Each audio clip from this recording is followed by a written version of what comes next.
এক গ্রামে ছোট্ট এক নদী ছিল। সেই নদীতে মাছ ধরে জীবিকা নির্বাহ করত হরিশ নামে এক লোক। তার সুন্দরী এক বউ ছিল, যাকে সে চোখে হারাতো।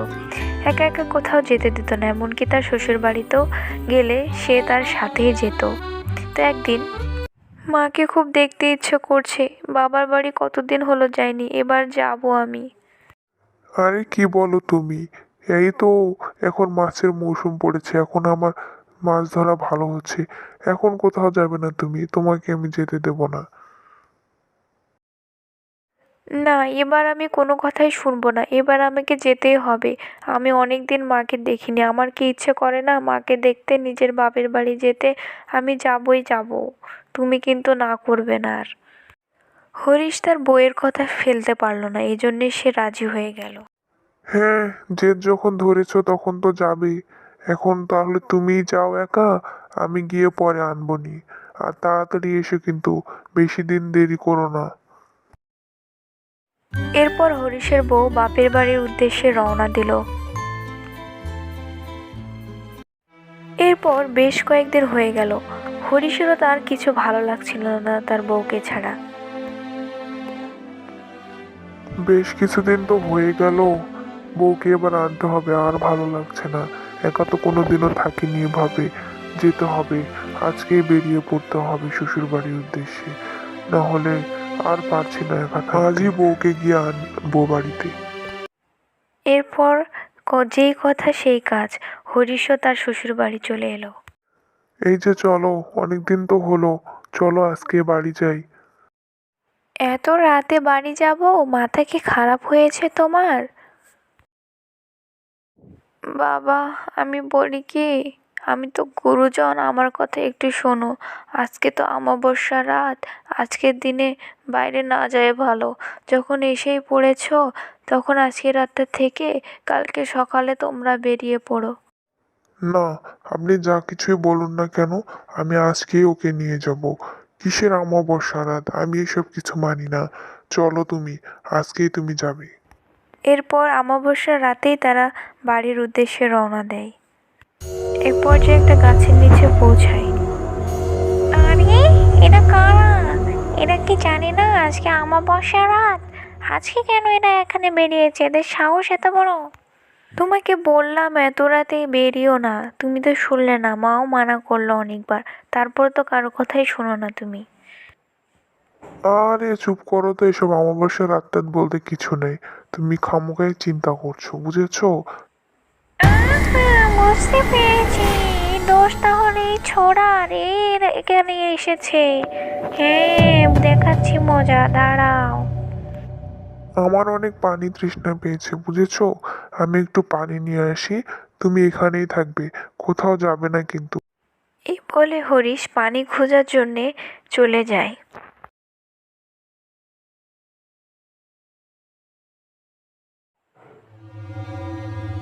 এতক্ষণ হয়ে গেল, লোকটা এখনো এলো না। দেখি একটু সামনে গিয়ে কোথায় গেল। দেরি হয়, হরিশের বউ হরিশকে খুঁজতে চলে যায়।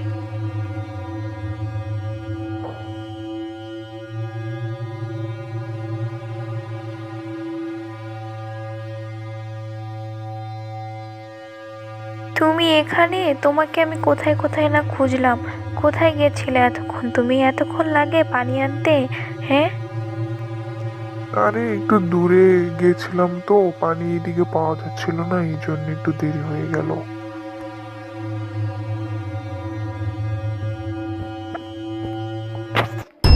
আরে, তুমি এখানেও কিভাবে? হ্যাঁ, এখানেই তো তুমি আমার সাথে আছো, আবার ওখানে কিভাবে? তোমার পাশে ওটা কে? হ্যাঁ, কে ওটা? আমার মতো দেখতে কে? তুই কে সেটা বল বহুরূপী। তুই আমার রূপ ধরে এসেছিস আমার বউয়ের কাছে? হ্যাঁ। এ তো মহা বিপদে পড়েলাম। থামো, তোমরা থামো। এবার আমাকেই কিছু করতে হবে। চলো তোমরা দুজনে জমিদারের কাছে, জমিদারই বিচার করবে। হ্যাঁ, চলো চলো। এরপর তারা আসল লোককে খুঁজতে জমিদারের কাছে চলে গেল। জমিদার মশাই, আপনিই বিচার করুন, এই দুইজন আমার স্বামীর মতো দেখতে, কোনটা আমার স্বামী আপনিই বের করে দিন। এখন কোনো উপায় না পেয়ে আমি আপনার কাছে আসতে বাধ্য হলাম। এ তো অনেক বড় সমস্যা, কিছু একটা তো করতেই হয়। আচ্ছা ঠিক আছে, আমি 3টা পরীক্ষা নেব।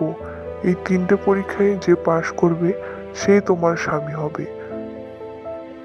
প্রথম পরীক্ষাটি হলো, আমাদের গ্রামে একটা বড় পুকুর আছে, ওই পুকুর সাঁতরে যে আগে আসতে পারবে সেই তোমার আসল স্বামী। কথা শেষ হতে না হতে প্রথমজন দৌড়ে গেল পুকুর পার হতে। আর এটা ছিল হরিশরূপী ডাইনি, যে তার রূপ ধরে এসেছিল।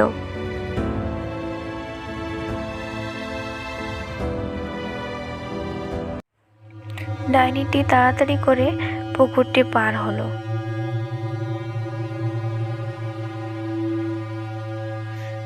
আবার তাড়াতাড়ি করে হরিশের রূপ ধারণ করে সে জমিদারের কাছে রওনা দিল।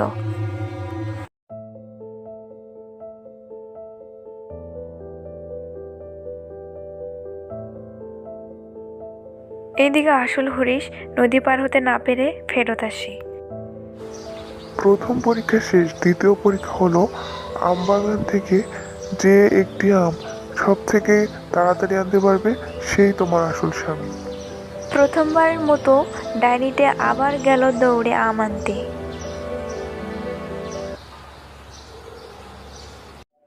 আরে, এখানে তো কোনো আম নেই, দাঁড়াও, জাদু করে আনতে হবে। আমায় আম, আমি তো পেয়ে গেছি, এটাই নিয়ে যেতে হবে এখন। এরপর হরিশ চলে আসে আম নিতে। আরে, এখন তো কোনো আম নেই, এখন আমি কি করব? এবারের মতো আমার বউকে মনে হয় হারালাম। হায় হায় হায়। এইদিকে হরিশরূপী ডাইনিও তাড়াতাড়ি করে এসে যায়। আমি 2টি পরীক্ষাতেই উত্তীর্ণ হয়েছি, তাহলে আমি ওর আসল স্বামী, এটাই প্রমাণ হলো। না না জমিদার মশাই, আমি আসল স্বামী, আমি ওর আসল স্বামী। আরে থামো থামো, তোমরা থামো, এখনো একটা পরীক্ষা বাকি আছে, ভুলে যেও না কিন্তু। দাঁড়াও, এটাই শেষ পরীক্ষা, এই পরীক্ষায় যে টিকবে সেই তোমার আসল স্বামী। এরপর জমিদার মশাই কাচের একটি জার আনে আর বলে, এই কাছের জারের ভিতর যে আগে ঢুকতে পারবে সে হবে ওর আসল স্বামী। এই কথা শুনে ডাইনিটা আগে পিছে কিছু চিন্তা না করে জারের ভিতর ঢুকে পড়ে। আর সাথে সাথে জমিদার মশাই জারের ঢাকনাটা লেগে দেয়।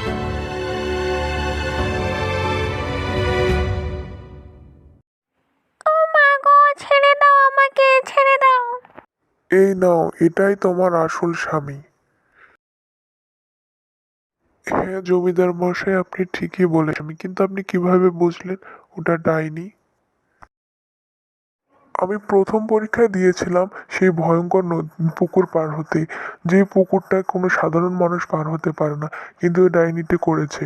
আবার আমি আম আনতে দিয়েছিলাম, কিন্তু শরৎকালে তো কোনো আম ধরে না, কিন্তু এই ডাইনিটা এনেছে।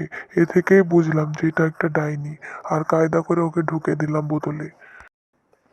জমিদার মশাই, আপনি অনেক বুদ্ধিমান, আপনি না থাকলে যে আমার আজকে কি হতো, বউকে হারাতাম। হা হা হা হা।